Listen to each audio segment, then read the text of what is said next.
अगर जल भी पान कर रहे हो, नाम जप करते हुए करो, तुम्हारी बुद्धि को शुद्ध करेगा। एक एक कवल भोजन पा रहे हो, राधा राधा राधा, वो आध्यात्मिक बल प्रकट करेगा, विचार पवित्र करेगा, आचरण शुद्ध करेगा। नाम लेकर के बैठिए, नाम लेकर के चलिए, नाम लेकर के सोइए। जब लग श्वास है तब तक नाम जप करो। देखो, हरि नाम जैसा, भगवान नाम जैसा कोई मित्र नहीं है, ऐसा बड़े बड़े संतों ने अनुभव किया है। क्यों नाम जप नहीं हो पा रहा? कामी मति विष्ठल सदा चले चाल विपरीत, सील नहीं सहजो कहे नैनन माही अनीति। गंदे नेत्र, जिधर देखे वो पापाचरण की वृत्ति देखता रहता है। वाणी गंदी, दूसरे की निंदा चुगली पाप करना। मति गंदी, काम बहुत ही गंदा मलिन स्वभाव बन गया है। जिधर देखो, मंदिर जाओ, संत के समीप जाओ, बहुत सावधान। बड़ा बढ़िया सौभाग्य मिला है। बिना भगवान की कृपा के संयोग नहीं बनता। जैसे आप बैठे सुन, उस समय आप वो वस्तु ग्रहण करो जो कहीं नहीं मिल सकती, सत्संग। उस समय भी आपकी दृष्टि मलिन जा रही। कामी मति विष्टल सदा, एक तरफ रबड़ी रख दो, एक तरफ बिष्ठा पड़ा है, तो शूकर बिष्ठा की तरफ दौड़ेगा। हम लोगों की बुद्धि शूकर की तरह हो गई, मलमूत्र के शरीरों के भोगने की तरफ भाग रही। कौन सा इसमें परम सुख है? अरे इसी से हटने के लिए तो भगवान ने अवसर दिया, मानव देह, सत्संग दिया, शास्त्र स्वाध्याय, भगवत भाव में डूबने का अवसर। फिर भी वही गति। सदा रहे चित भंग ही, हृदय स्थिरता नाही। ऐसे लोगों का बड़ा चित्त चंचल होता है, हृदय स्थिर नहीं होता है। क्या करें? अगर ये भी नाम जप करने लगे तो सब शांत हो जाएगा, काम शांत हो जाएगा, मति पवित्र हो जाएगी। अगर हमारे हृदय में काम बसा रहा तो नाम नहीं चल पाएगा, नाम रुक जाएगा।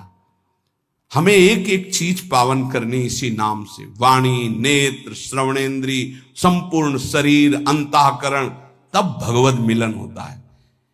इसी शरीर को भगवान हृदय से लगाते, ध्यान रखना।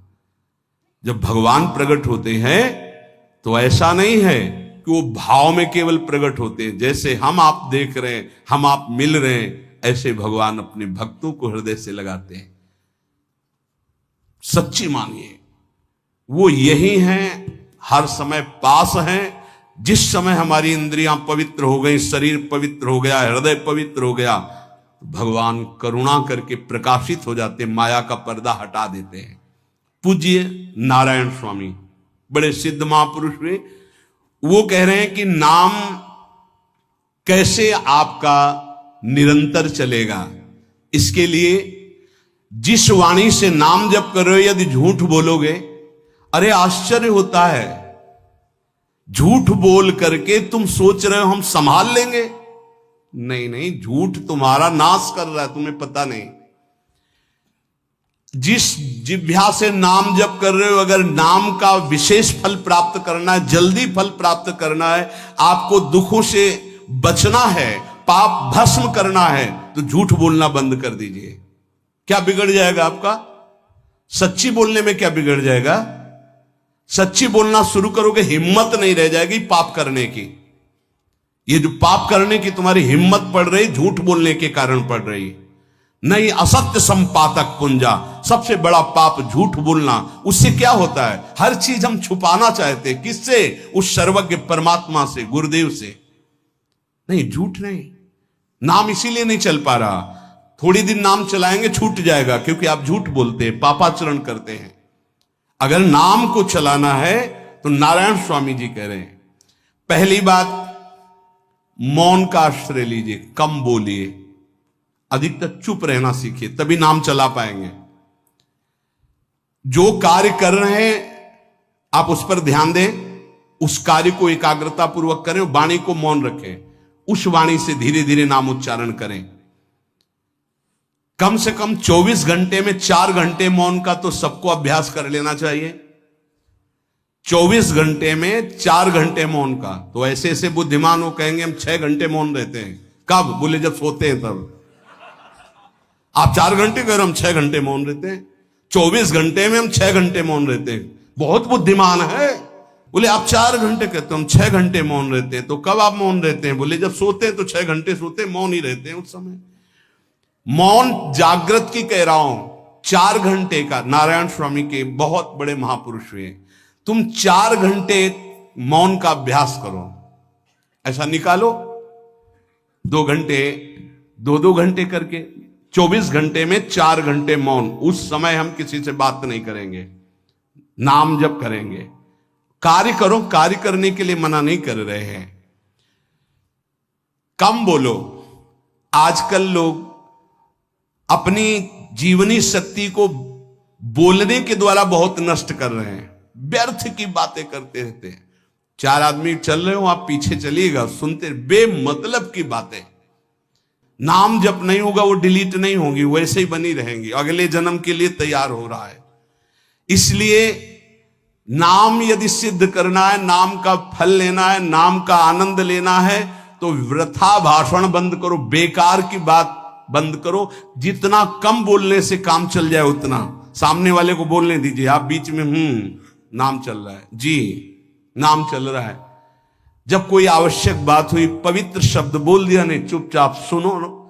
उसको लग रहा है कि आप संभाषण करो, मान लो रिश्तेदार है, नातेदार है, मित्र। अब आप व्यवहार में हैं, आप सीधे ये तो नहीं कह सकते हमसे बात मत करो, नहीं, हाँ बात कीजिए, लेकिन आप कम बोलिए, उसको बोलने दीजिए, आप नाम जप कीजिए। जरूरत भर बात कीजिए। बात में भगवान की चर्चा हो तो कोई बात नहीं, अगर प्रपंच की चर्चा है तो बचने की कोशिश कीजिए। अपने संबंधियों, अपने दोस्तों, अपने व्यवहारियों से व्यवहार, दोस्ती, संबंध शिथिल कीजिए, तभी नाम में प्रीति होगी। अगर ये कि अब हमारे दोस्त आ गए हैं तो फिर वो दोस्त छूट जाएगा नाम, अब बातें शुरू हो गई प्रपंच की। धन्य है ऐसी बुद्धि जो प्रियजनों से भी संभाषण केवल भगवत वाक्यों का, अन्यथा नहीं। इसीलिए इस मार्ग को वर्ण करना बहुत कठिन है। एक ऐसा तुम्हारा निवास स्थान होना चाहिए अलग, जिसमें अपने रिश्तेदार, नातेदार, व्यवहारियों का प्रवेश ना हो। आपकी शैया अलग होनी चाहिए। अगर नाम जापक नाम सिद्ध करना चाहता है, नाम का फल लेना चाहता है, नाम निरंतर चलाना चाहता है, तो जिस आसन पर आप बैठते हैं उसी में प्रपंची, विषयी, संसारिक वृत्ति वाले बैठेंगे तो भजन की वृत्ति नहीं बन पाएगी। एक ऐसा, वैसे होते हैं घरों में बैठने वालों का अलग, लेकिन साधन कक्ष अलग होना चाहिए अपना। किसी का यदि प्रवेश ना हो तो आप देखेंगे कि आपके साधन के परमाणु आपको वहां बैठते ही तत्काल विक्षेप रहित करके भजन में लगा देंगे। अगर घर में ऐसा कुछ ना हो तो एक आसन अपना अकेला रखिए, जिस पर आप शयन करें वो आसन केवल आपका ही होना चाहिए। अगर वो सार्वजनिक बैठने के लिए ही है, ऐसी व्यवस्था नहीं, तो आसन समेट कर अपना अलग रख दीजिए और दूसरे आसनों पर बैठा लिए। फिर वो आसन हटाकर जब आप शयन करें तो आपका आसन होना चाहिए। इसका बहुत बड़ा प्रभाव पड़ेगा। कोई भी ऐसा दृश्य या पुस्तक ना पढ़ें जो वासनात्मक हो और प्रभु के नाम से आपको विमुख कर दे। अखबार आदि, समाचार आदि, ये हमारे चिंतन को नष्ट करते हैं। अगर नाम जप करना है, निरंतर नाम स्मृति बैठालनी है, एक घटना कई मिनट तक विक्षेप देती है। ऐसा हुआ, कैसे लोग हैं। अब उसमें तो समाचार ही हो रहे हैं, सैकड़ों बातें हो रही, पेपर है तो सैकड़ों बातें लिखी हैं, क्या क्या, अब वो सब दिमाग में भर गई। इतना व्यसन है किसी किसी को पेपर पढ़ने का, समाचार पत्र पढ़ने का, कि सुबह होते ही वो विरह में रहते हैं कि पेपर आ जाएगा। आया नहीं, मिला तो ऐसी एकाग्रता से पढ़ते हैं जैसे वेदांत चिंतन करने वाला वेदांत चिंतन। चश्मा लगा, चाय रखी, ठंडी हो रही, उससे मतलब बीच बीच में चाय और चश्मा से और पूरे दिमाग में वही। अब क्या करेगा, जो पढ़ा है उसका चिंतन बनेगा, वही बोला जाएगा। अब जहां चार मिले तो तुम्हें पता है, उत्तर प्रदेश में ये हुआ, मध्य प्रदेश में ये हुआ, चर्चा दिमाग। नाम जापक पूज्य श्री नारायण स्वामी कह रहे हैं, अखबार पढ़ना, दुनिया भर की प्रपंच की जिसमें बातें हैं, ऐसे समाचार, ऐसे टेलीविजन देखना, ये तुम्हारे हृदय में नाम नहीं चलने देंगे, तुम्हारी स्फुरणा को गंदी कर देंगे, बेकार का वक्त खराब होगा। इसलिए अगर आपको पढ़ना ही है तो धार्मिक ग्रंथों को पढ़िए, अपने इष्ट संबंधी ग्रंथों को पढ़िए नाम जपने के लिए। किसी को कभी वचन न दें। पांचवा, बहुत बहुत पॉइंट की बात करें, यदि आपने किसी को वचन दे दिया और पूरा नहीं किया तो भजन का फल वहां जाएगा, ध्यान रखना। यही हमसे सब त्रुटियां होती रहती है अपने लोगों से। जाओ आज से बाद वचन दे दिया, हम ऐसा नहीं करेंगे, नहीं करेंगे चाहे मर जाएं। और अपने लोग ऐसे फिसड्डी हैं कि शाम के वचन देते हैं और सुबह फिसल जाते हैं, 2-4 दिन बोलते बहुत चला, फिर फिसल जाते हैं। बोले कसम से आज से ऐसा नहीं करेंगे। तो आप इसको खिलवाड़ न समझें, आपके सुकृत नष्ट हो रहे हैं, वासना आपके सुकृतों को नष्ट कर रही। दूसरा, जैसे आपने किसी से कहा कि मैं शाम के 5 बजे आ जाऊंगा, तो 5 बजने में 5 मिनट कम होने पर आपको पहुंच जाना चाहिए, 5 मिनट ओवर होने पर नहीं, उसके पहले ही आपको ऊपर। यह संतों के जीवन में देखा गया है। समय का बहुत बड़ा जीवन में अस्तित्व है। अगर आप किसी को समय दें, फिर उसमें प्रमाद स्थिति नहीं होनी चाहिए। 5 मिनट पहले पहुंचिए। समय दिया है किसी को तो 5 मिनट पहले उसको इंतजार ना करना पड़े। रात को सोते समय नाम जापक उपासक विचार करें, मेरा नाम किन किन कार्यों में छूटा, मेरे से कौन कौन सा पाप हुआ, मैंने कौन सी आज गलती की जो नहीं करना चाहिए, और उसे डायरी में नोट करें। नारायण स्वामी कह रहे हैं दूसरे दिन सावधानी पूर्वक वो गलतियां ना होने पावे जो हमने आज की। जब उपासक सत्य बोलना स्वीकार करता है तो उसके हृदय में डर जागृत हो जाता है। ध्यान रखना, डर ये माया के द्वारा प्रेरित है। अगर व्यापार में सत्य बोलेंगे तो पैसा अधिक नहीं आएगा, अगर हम सत्य बोल दिए तो डांट लगेगी, अगर हम सत्य बोल दिए तो सब लोग जान जाएंगे मैं ऐसा गंदा हूं। सच्ची मानिए, सत्य बोलने का नियम ले लीजिए, आप निष्पाप हो जाएंगे, आप महात्मा बन जाएंगे अंदर से, कोई भी पापाचरण आपके जीवन में नहीं रह जाएगा। भगवान का नाम सत्य है, उस नाम को चलाने के लिए झूठ बोलने वाला नाम को कैसे चला सकता है। सत्य बोलने से यदि तुम्हारा नुकसान हो रहा है तो तुम सह जाइएगा। नारायण स्वामी कह रहे हैं उससे बड़ा लाभ आपको श्री भगवान प्रदान करेंगे। आप सत्य बोलिए। आजकल भगवान पर विश्वास नहीं, इसलिए झूठ पर विश्वास है। कलयुग की ऐसी प्रेरणा है कि सब झूठ बोलने लगे हैं, कोई डरता ही नहीं झूठ बोलने में। पूरा का पूरा, जैसे नहीं कहते कुछ तो सत्य होगा, ऐसे ऐसे महानुभाव हैं कि 100% झूठ बोल जाते हैं, 100%। धन्य है मोबाइल जो झूठ बुलाने में बहुत प्रवीण है, बहुत प्रवीण है। अरे भाई हम नहीं मिल सकते, आज हमारा मन नहीं है, खत्म खेल हो गया, सत्य बात है, नहीं मिल सकते आपसे, मत उठाओ फोन। अगर तुम्हें झूठे ही बोलना है तो फोन क्यों उठाओ, नहीं बोलेंगे, नहीं उठाएंगे तो समझ जाएगा कि उनकी रुचि नहीं। ये झूठ क्यों बोलना, सत्य बोलो। झूठ से यदि आप बच गए तो आपके जिह्वा पे नाम निरंतर चलने लगेगा। ये झूठ ही नाम नहीं चलने दे रहा। असत्य आचरण, छुपाने की वृत्ति, असत्य भाषण, ये नाम में प्रीति नहीं। किसी को भी फुसलाने के लिए झूठ मत बोलिए। सत्य बोलने का अभ्यास कर लिए तो पापी जीव भी महात्मा बन जाए। सत्य आवश्यक है। एक बड़े कागज पर ऐसी जगह लिख के रख लो जहां तुम उठते बैठते देखते हो कि मुझे सत्य बोलने का नियम लेना है, झूठ नहीं बोलना है। सत्य साधन कर लो, फिर देखो नाम कैसे चलता है। तपस्या, बड़े बड़े पुण्य, बड़े बड़े तीर्थ स्नान उतना पवित्र नहीं करेंगे जितना सत्य बोलने से होगा।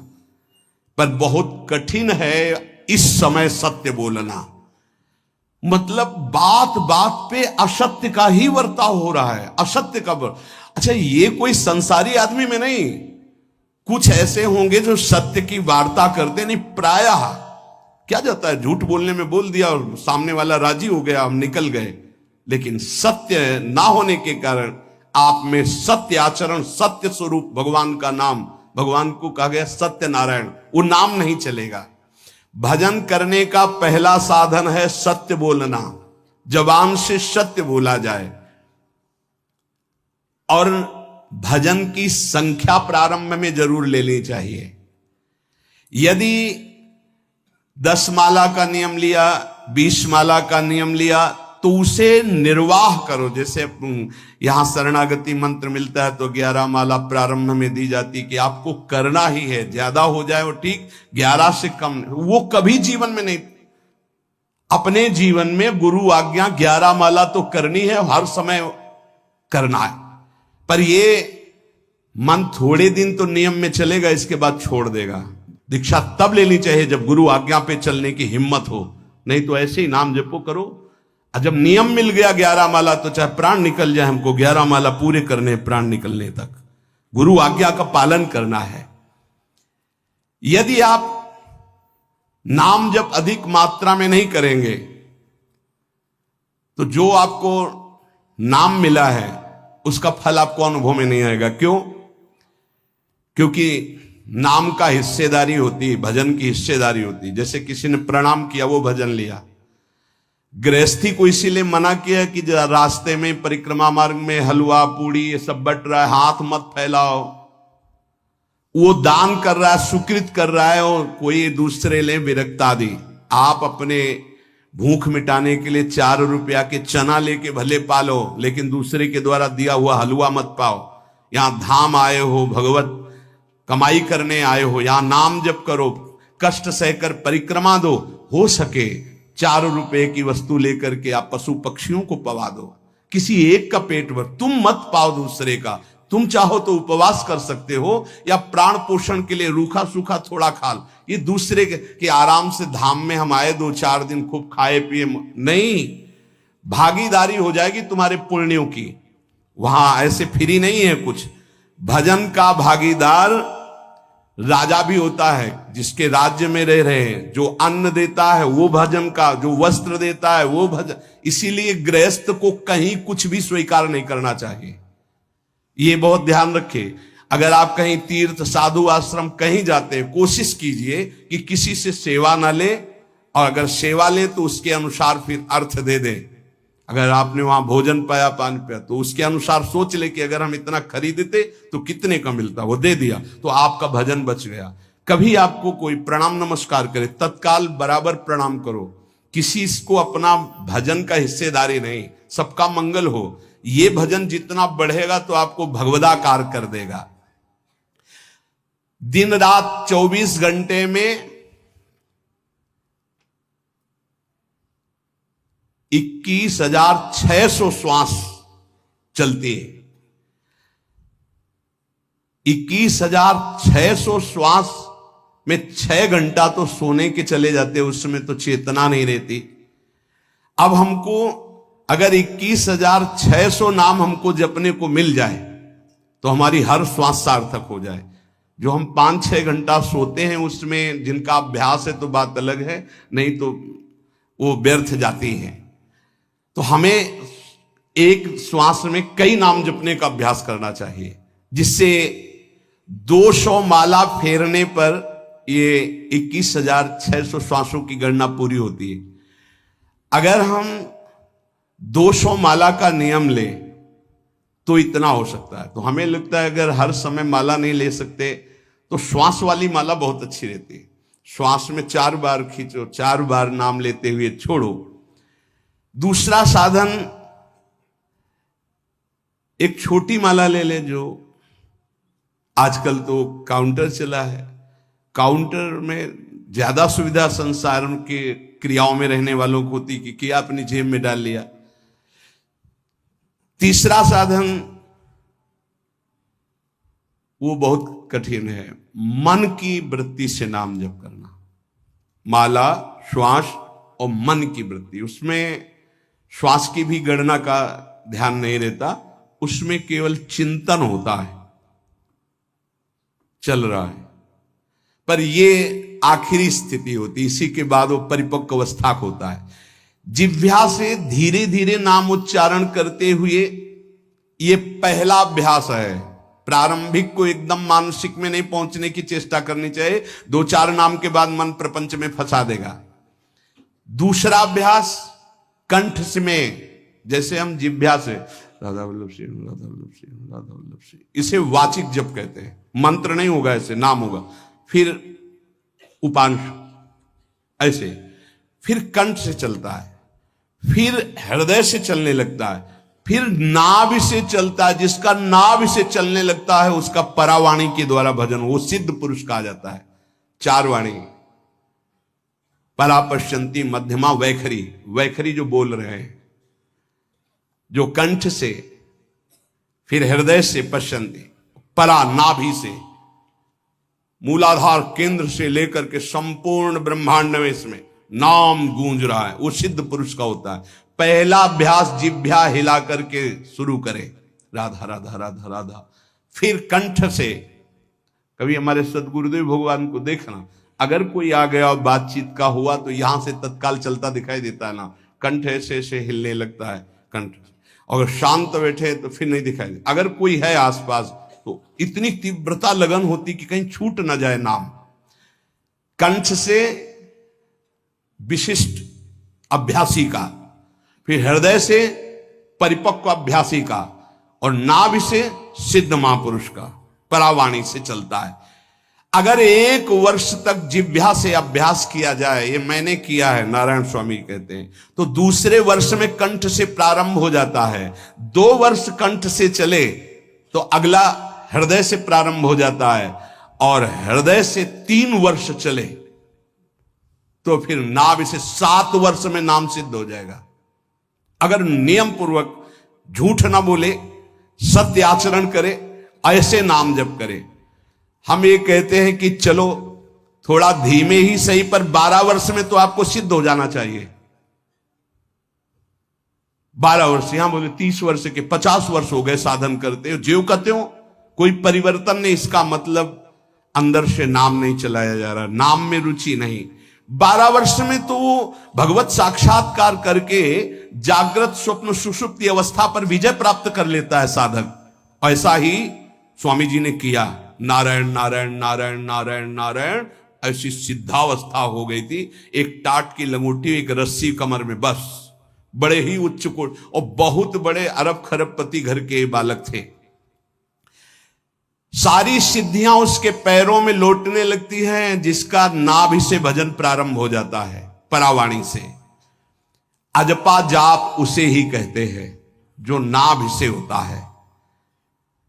अजपा जाप करने वाले उपासक में जो अजपा जाप करने की चाह रखते हैं, पहला भोजन पर ध्यान दे, सात्विक भोजन, पवित्र भोजन।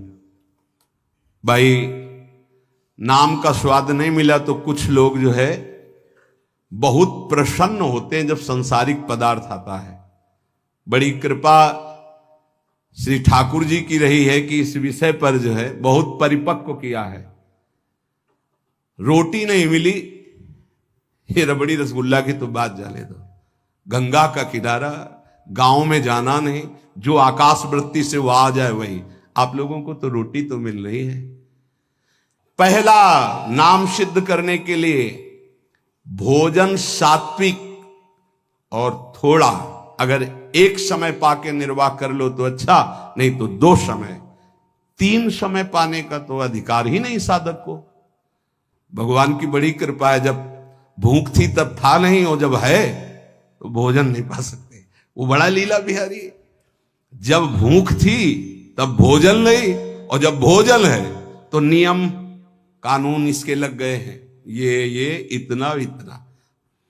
दूसरा, पहला भोजन पर पवित्र। देखो नाम जप के लिए बहुत आवश्यक है। यही जीवन है कि अगर आप नाम जप करने लगे तो हमारा बोलना, हमारा जीना सार्थक हो जाएगा। अगर नाम जप आपको करना है तो पवित्र भोजन होना चाहिए। 2 टाइम भोजन पाना है तो थोड़ा थोड़ा पाओ, पेट ना भरने पाए, ऐसा ना लगने की वजन बढ़ गया है। वजन बढ़ गया है तो भजन घट गया है, वजन घट गया है तो भजन बढ़ गया है। देखो, तुम्हारे संसारिक संबंधी माता पिता चाहेंगे कि तुम्हारा चिकना शरीर होना चाहिए, हष्ट पुष्ट होना चाहिए, लेकिन हम चाहेंगे कि तुम्हारा भजन पुष्ट होना चाहिए, भगवदाकार वृत्ति होना चाहिए। शरीर तो आज है, कल नहीं रहेगा, चाहे जितना चिकना कर लो। संसारिक माता पिता के प्यार में और गुरु के प्यार में यही अंतर है। वो आपके स्वरूप को पुष्ट करेगा तो शरीर तो अपने आप, मन प्रसन्न है तो वो स्वस्थ है, अस्वस्थ होने पर भी स्वस्थ है। अगर शरीर स्वस्थ है और काम वासना है, नाना प्रकार की चिंताएं, ये थोड़ी माता पिता दूर कर पाएंगे। वो तो तपस्या और साधना से ही दूर होती है, ध्यान रख लीजिए। अधिक भोजन पाना, शरीर को बहुत पुष्ट बलवान कर लेना, तो हर इंद्रियों को भोग देना पड़ेगा आपको। वो कोई तपस्वी होता है, जो तपस्वी होता है वो संयमी होता है, जो संयमी होता है उसके चर्बी नहीं होती, ध्यान रखना। युक्ताहार विहार से, प्राण पोषण के लिए केवल शरीर में अन्न जाए तब नाम में प्रीति होगी। खाते खाते अनेकों जन्म व्यतीत हो गए, वर्षों व्यतीत हो गए, अरे अब तो भजन कर लो, कहां तक खाओगे? ये नरक कुंड है, डाला विष्ठा बन गया। नींद, एक नियम बना लो कि इतना ही सोना है। पता नहीं सोने में कौन सा सुख, नींद में केवल एक बात का सुख होता है, आपका संसार का चिंतन नहीं होता, तो आप जो शांत रहते हैं वो सुख होता है, लेकिन वो तमोगुणी सुख है। अगर आप जागृत में संसार का चिंतन न होने दें और भगवत चिंतन कर रहे हैं तो आप महापुरुष हो जाएंगे। सो सो के जीवन क्यों बर्बाद करते? एक टाइम रखिए सोने का, बस। ये कोई तुम्हारा सुख नहीं है, ये तमोगुणी सुख है। निद्रा आलस्य प्रमादोत्तम तत्तामस मुदाहृतम। और एक बात समझ लो, यद तज्ञे विषमि परिणामे अमृतोपमम, जिसमें विष जैसा शुरुआत में लगता है उसका परिणाम अमृत होता है, और जिसकी शुरुआत अमृत जैसी लगती है उसका परिणाम विष होता है। प्रातःकालीन उठ करके सत्संग में आना विष जैसा लगता है, लेकिन उठ के आ रहे हो तो इसका फल अमृत होगा। ब्रह्म मुहूर्त में सो रहे हैं, जीवन बर्बाद कर रहे हैं, अरे ब्रह्म मुहूर्त में उठिए, स्नान कीजिए और सच्चिदानंद भगवान में चित्त को जोड़िए। ये विष जैसा लगता है, परिणाम अमृत जैसा होता है। तीसरा, 24 घंटे में 1 घंटे का तो एकांतवास करना सीख ही लो, चाहे गृहस्थ हो चाहे कोई भी हो। 1 घंटे हमसे कोई बात नहीं करेगा, अपने दरवाजा बंद, थोड़ा 1 घंटे कोई ऐसा समय निकालो जिसमें चित्त को केवल श्री कृष्ण से जोड़ो, प्रियाजू से जोड़ सको। चौथा, विरक्त साधक, तकिया, गद्दा, ये सब चीजें अगर लगा के सोओगे तो नाम जप नहीं होगा। देखो, हितधाम में कुशासन और एक ईंट कुशासन के नीचे, सर्दी में ओढ़ने के जो हमारे कंबल थे वो आटे का बोरा बलराम जी ला के दे थे। जीवन को यदि आप कसौटी पे नहीं कसेंगे तो भजन नहीं होने वाला। अब तो शरीर रोग से ग्रसित है, आप चाहे जहां रखो चाहे जैसे रखो, प्रिया जो जाने। जब तक हमें भगवदाकार वृत्ति ना हो जाए तब तक विषयों को स्वीकार नहीं। ऐसे हैं साधक, बड़ा सुख मिलता है। एक ऐसे पड़ा हुआ है आसन, उनके कमरे में जाके देखिए, केवल आसन ही है। कितने ऐसे साधक राधा के कुंज में रहते जिनकी चटाई केवल है, न तकिया है, न गद्दा है, न कोई। उसी चटाई को ऐसे खड़ा कर दिया, बिछा लिया, बस उसी में पड़े, भोजन मिला पा लिया, ऐसे रह रहे हैं। कमरे में देखो जाके तो ऐसा लगेगा कि इसमें कोई रहता ही नहीं, कुछ है ही नहीं, केवल चटाई है। तकिया गद्दा विशेष विलासिता की वस्तुएं, तो नाम जप नहीं होने वाला, ध्यान रखना। जहां पड़े आराम से नींद आ जाएगी, सो जाएंगे, और जब तो नींद उतनी आएगी जितनी आवश्यकता है। भजन का खजाना तिजोरी में रखें, कभी किसी से बताएं नहीं कि आपका भजन कितने माला कितना होता है। पूज्य नारायण स्वामी जी कह रहे हैं, भजन को खजाने में रखने का मतलब है लूटने वाले डाकू माया भेजती है, काम क्रोध लोभ मोह मद मत्सर आदि। और प्रिय गृहस्थ भगत आदि। कैसे प्रिय गृहस्थ? स्वामी जी अब ये सब आप ही कहा है, बहुत बीमार है, आप देखना। ठीक है, दूसरे की दुख निवृत्ति करना संत का स्वभाव होता है, पर हम जिस मार्ग के पथिक हैं, हमारा कर्तव्य है, हमारे पास हमारे प्रभु के सिवा कोई नहीं, हमारा जो कुछ है वो प्रभु हैं। ए भैया, जैसा श्री जी चाहेंगे वही सब मंगल करेंगे, ये शब्द होना चाहिए, उससे उसका भी मंगल होगा, आपकी भक्ति पुष्ट होगी। कभी भी जो गृहस्थ में भजन करता है, किसी भी तरह का किसी से भी कोई प्रतिग्रह ना ले, नहीं ले लो, ये लो ही बढ़िया है, रख लो, नहीं महाराज हमारा ये मार्किन का गमछा ही काफी है हमारे लिए, नहीं नहीं नहीं, ये प्रसाद पाल, हाँ इतना किनका दे दीजिए, भगवत प्रसाद ये हमारे लिए पर्याप्त। गृहस्थी में अगर आप भजन करते हैं तो अपने भजन को बचाने के लिए किसी से भी दान पुण्य, किसी का भी बट रहा है वो स्वीकार न करे, किसी से प्रणाम नमस्कार, किसी से अपनी सुविधा सेवा स्वीकार न करें। और जो विरक्त है उसको ध्यान रखना चाहिए कि हमारा जीवन केवल जगत मंगल के लिए विश्वेश्वर भगवान को समर्पित जीवन है, ना हम किसी को शाप दे सकते हैं, ना किसी को वरदान दे सकते हैं। सेवक स्वामी की इच्छा को देखता है, ऐसा ऐसा, हाँ प्रियाजू की जैसी इच्छा होगी वैसा नहीं, आप ऐसा नहीं, प्रियाजू का बस जबान से कभी ना किसी के प्रति शाप का, और ना हरिराम व्यास जी ने कहा है कि शाप और वरदान हमारे स्वामी की, तो हमें हर बार में यही बोलना है, जैसी प्रियाजू की इच्छा, जैसी श्यामाजू की इच्छा। नहीं आप कुछ कह दीजिए तो राधा राधा राधा, नहीं कैसे मंगल होगा, आशीर्वाद दीजिए राधा राधा राधा, बहुत संभाल के। महात्माओं को इस बात में सावधान रखना चाहिए कि ये माया ममता का रूप धारण करके तुम्हारी तिजोरी को खाली कर देगी।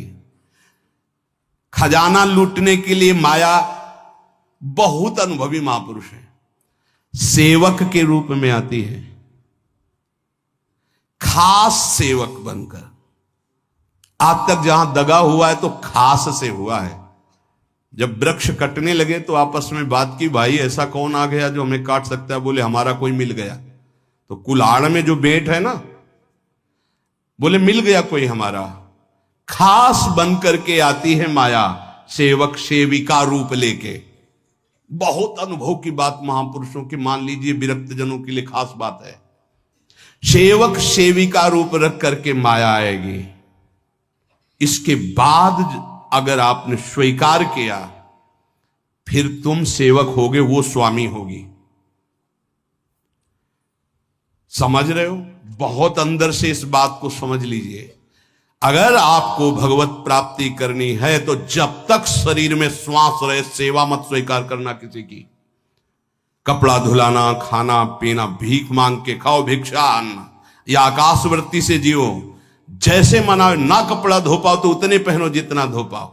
किसी को अपनी सेवा में प्रवेश मत होने दो। अपने शरीर की सेवा, अपने जीवन की सेवा जब तक श्वास है तब तक स्वयं करो, नहीं तो तब लग जोगी जगत गुरु, जब लग रहे निराश, जब आशा मन में भई, जब गुरु और जोगी दास। इसलिए होश में परमार्थ के पथिक को कभी किसी की सेवा नहीं लेनी चाहिए, कभी किसी को सेवक नहीं बनाना चाहिए। भगवत भाव से नेकी कर दरिया में डाल, उपदेश दे दिया, चल अपने मार्ग में। जीवन की ये बात हमारी अनुभव की मान लीजिए। अगर निर्विघ्न पंथ निर्वाह करना है तो कभी किसी को यहां सेवक न बनाया जाए। सेवक सेविका के रूप में स्वीकार करने वाले साधु का हृदय आग की तरह जलने लगता है। जो जिंदगी भर निश्चिंत और निर्भय रहा, उसे भयभीत और चिंतायुक्त होना पड़ता है। अपने भजन को खास तिजोरी में रखे, अपने में जो सिद्धियां जागृत हो कभी प्रकट ना होने दे, उनका कभी प्रयोग ना करे। एक एक शब्द पर ध्यान देना। उसी को भगवत प्राप्ति होती है जो अपनी सिद्धि को प्रकाशित नहीं करता। ये माया त्रिशंकु की तरह लटका देती है, न स्वर्ग में न भूमि में। देखो सेवक जी महाराज कहते, ऐसे न वैसे रहे मजरेढ़ो पाछलियो जो करी निर्भाषित। न परमार्थ के न व्यवहार के, ये गांठ बांध लो, हाथ जोड़ के कह रहा हूं, सेवा के भाव से माया प्रवेश करती है और स्वामी भाव को रौंद करके सेवक बना लेती है। फिर जैसा चाहती वैसा नाच नचाती है, कोई भी हो। इसलिए होश में, यदि भगवत मार्ग में चले हो तो कष्ट सहो, शरीर की स्वयं सेवा करो। सौभाग्य मत मनाओ कि कोई तुम्हारी सेवा कर रहा है, दुर्भाग्य है जो तुम सेवा ले रहे हो। हाँ, अब शरीर इस काबिल नहीं तो श्री जी जैसा जाने वैसा। जब तक पानी उठा के पीने लायक हो तो किसी से पानी मत मांगना, किसी को अपना मत बना लेना। जब तक भगवत साक्षात्कार ना हो किसी को शिष्यत्व में मत स्वीकार कर लेना, नहीं तो बात समझ लेना, आगे खुद आपको समझ में आ जाएगा। किसी भी तरह से अपनी तिजोरी को ना खुलने देना तो भगवत साक्षात्कार हो जाएगा। बोले नहीं, हमारा तो परहित की भावना और प्रचार करना है, तो है क्या तुम्हारे पास प्रचार करने के लिए? परहित की भावना के लिए है क्या तुम्हारे पास? जब तक सर्वत्र श्री कृष्ण का अनुभव नहीं हो जाता तब तक उसमें कोई सामर्थ्य नहीं होती, और जब सर्वत्र वासुदेव का अनुभव करता है तो उद्धार किसका करना है? विचार करके देख लीजिए। फिर वो स्वांता सुखाय तुलसी रघुनाथ गाथा। इसलिए भजन के खजाने को बचा के रखो। रूखा सूखा टुकड़ा खा करके गंगा जल यमुना जल का आचमन करके जीना सीखो। अच्छे अच्छे पदार्थ सामने होने पर वही पदार्थ स्वीकार करो जिससे तुम्हारी जिह्वा रुचि ना कर पावे। ये दुष्ट है, इस दुष्ट को दंड दो। नारायण स्वामी जी ने कहा है, आगे हमने कल चिंतन में पढ़ा था, कह रहे हैं कि हमने इसको कैसे वश में किया। जहां गरम जलेबी बनती थी वहां खड़े हो जाते थे, कहते देखो कितनी बड़ी हाल है, नहीं मिलेगी तुझे, चलो। पूरी बाजार में घुमाते थे और कहीं भी इसको नहीं, और अगर संयोग वसात मिल जाती थी तो गंगा जल में फेंक देते थे। हरिद्वार में नारायण स्वामी जी गंगा जल में फेंक देते। हाँ, बहुत बढ़िया बीठी, ये ले। अपने हृदय को पावन रखने के लिए इसी जन्म में भगवत प्राप्ति के लिए आहार को सुधारा जाए और निरंतर नाम जपने का अभ्यास किया जाए। शेष चर्चा की। श्री राधा वल्लभ लाल की।